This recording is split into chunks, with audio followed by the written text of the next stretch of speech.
got a chance to see the new episode Top Hat of The Penguin on Max. Let's talk about it right now.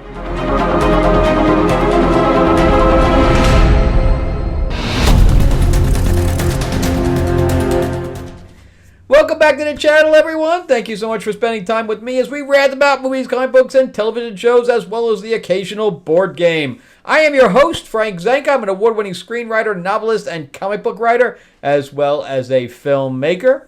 And again, thanks for hanging out with me. And when we're talking about comics, we do have a new issue of Lords of LA. This is issue 2, and this is issue 1. So I do sign them, and issue 2 is coming in from the printer this week. I'm going to be getting them out to my my donors and supporters through Kickstarter. If you'd like a copy, let me know. Just take a little note in the comments section below. It is my vampire mob set in 1950s Hollywood, complete with sex, gore, and Marilyn Monroe. So yeah, if you'd like to check out a copy, let me know. Plus, we are in pre-launch right now. I hooked up with Moonstone Books.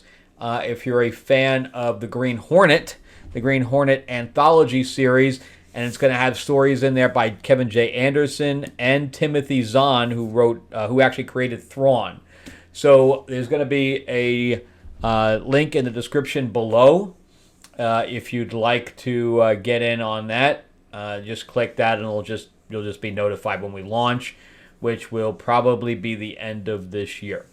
All right, so yeah, if you want to jump in on that, it's going to have a lot of great writers. My friend Brandon Easton, who wrote a lot of, he writes comics all the time. He wrote an episode or an issue of Superman, Red, White, and Blue, or Red and Blue, I forgot which one it was.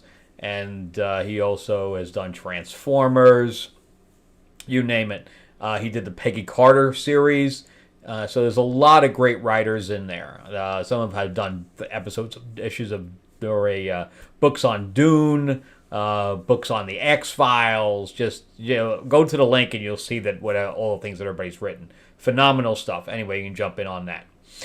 All right, so let's talk about the new episode. I got it right this time. I almost said issue. The new episode of The Penguin called Top Hat. And yeah, this has kind of a lead-in into the backstory of the Penguin and how his brothers died.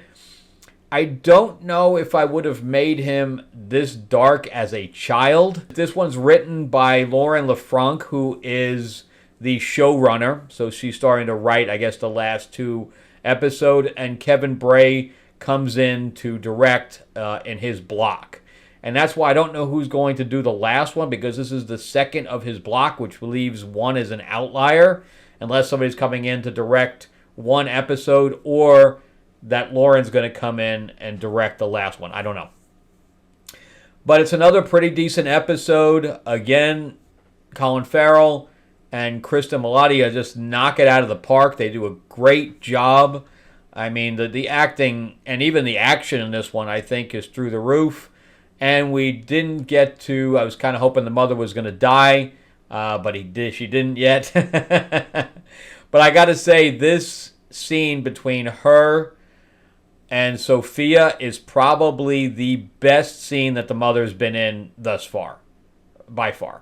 And then everything that they did with the casting of the younger versions of both Penguin and the mother, I think we're spot on. I think the casting on that, whoever the casting director was, give him a medal, because they did even the mother looked like a younger version of Deidre O'Connell. I think they just did an amazing job on that casting.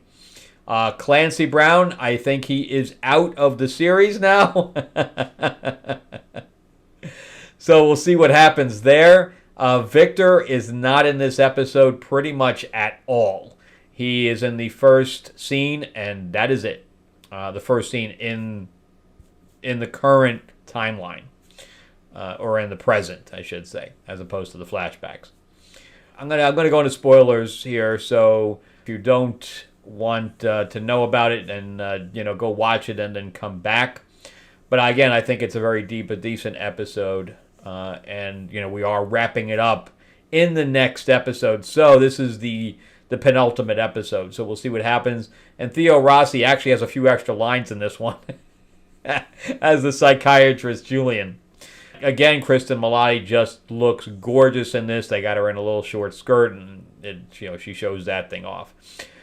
But also, we also go back into the little girl who was her niece, and I appreciate them going back into that instead of letting that storyline just die. But we spend a lot of time in the past in this one, to the point where I think there was one scene we really didn't need, and that's the scene with them going out dancing. I don't think we needed that scene at all. It doesn't give us any more information, except that she realizes that the other kids are dead, and she's going to try to move on. That's it. And he makes his vow that he's going to give her everything that she wants. But we already knew that. We didn't need that scene. That didn't give us any more information than what we already had. Of course, the stuff with the kids, and I appreciate the fact that they just had their voices through the door, and we didn't actually see them drown. Good stuff all the way around for the most part. But I think my favorite scene is the scene between the mother and Sophia. She has that way of being that very quiet intensity that I don't think many actors can pull off. I think that she really, really does that well, where she's basically with her eyes drilling into the other person. And that's great, where she's completely off book and uses the emotion rather than the lines to communicate, which is where a good director and a good writer will say, let the actor act. And that's why I really want to do, long form, which is what you call series. It's a long form as opposed to features, is because you can then write to an actor's strength. And if your actor can pull certain things, then they will get stronger scripts. And they will allow the actor to act rather than just throwing lines into the script. And I always prefer that. I always prefer the show don't tell when it comes to actors. Of course, I've only done features for the most part in reality shows. That really doesn't count. So, but yeah, so good stuff across the board. And then, of course, we had the battle with Clancy Brown's character, which is Sal, and the Penguin. And he gets a couple of good shots in. I thought it was a bit of a cop-out with him having a heart attack. I wasn't a fan of that. I thought that portion of the script was a cop-out. I wasn't very happy with that. Although his entire operation and most of the block has been decimated now. It's funny that the thing that took away his brother's lives was the thing that saved him. I thought that was a good juxtaposition. That was ironic, and it wasn't lost on me. I do appreciate them kind of reusing that almost as a bomb shelter. Having the cop just, belt him at the end, I don't know. I wasn't a fan of that either. I don't think that he should be taken to Sophia at this point because we know that Victor went out to get the army. But now he doesn't know where even to go. Is he just going to charge right into Sophia's house? Of course, Sophia's not going to die by the end of this. By the end of this, we have to have Oz at a certain level of power, which, of course, all his guys are gone now, so I don't know how that's going to happen. And Sophia at a certain level of power so that they can do a Series 2. So, second season. All right, so that's it for me. I think this one was far better than the last episode. I'm going to bring this one more up like to an 8 or an 8.5. I thought even the kid did a really good job playing a younger version of him. And I love the accents of everybody. All the kids pulling that like New York accent. Good stuff. All right, well, thanks a lot, guys, for watching. I really greatly appreciate if you've watched all the way through. Remember to give me a like, give me a thumbs up if you can, give me a subscribe, ring that bell if you can. Help me grow the channel out. Check out some of my other videos as well. And also, if you'd like a copy of Lords of LA, put a message in the comments section. And if you'd like to jump in on Green Hornet when it jumps into existence in a couple months or a month and a half, definitely click the link below. I don't have a URL for it yet.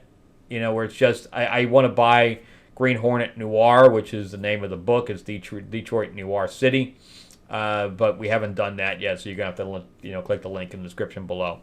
All right, thanks again, guys, and I will see you guys on the next episode. Thanks for watching.